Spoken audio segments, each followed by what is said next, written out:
ماه محبوب پیامبر ماه شعبان آمد، ماه سبحان آمد. ماه محبوب پیامبر ماه شعبان آمد، ماه سبحان آمد. عایشه صدیقه با حیا و عفیفه، بخاری و هم مسلم نقل کردن حدیثه. بدیدم پیامبر را تکمیل رمضان را، بیشترین روزه می داشت هم ماه شعبان را. ماه محبوب پیامبر ماه شعبان آمد، ماه سبحان آمد. ماه آمادگی شهر رمضان آمد، ماه احسان آمد، ماه احسان آمد.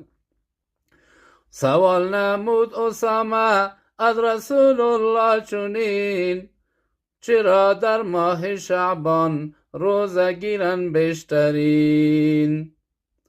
هستن غافل مردمان، جواب داد رسول الله، مانند عسل شیرین. هستن غافل مردمان از مزایا این چنین.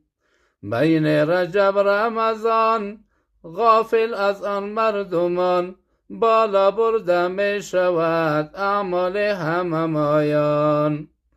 بسوی رب المنان دوست دارم برده شود، باشم من از صائمان. بسوی رب المنان ماه محبوب پیامبر ماه شعبان آمد، ماه سبحان آمد. ماه آمادگی شهر رمضان آمد، ماه احسان آمد. ماه آمادگی شهر رمضان آمد، ماه احسان آمد. در شب نیمه شعبان نظر بر رحمت کند، ذات الله سبحان، ذات الله سبحان. همه را بیامرزد جز مشرکی نداران، همه را بیامرزد جز مشرکی نداران.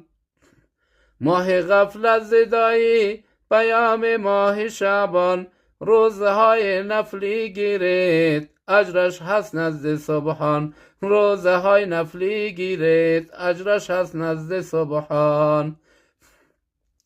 توبه از گناه کنید آینده درخشان، توبه از گناه کنید آینده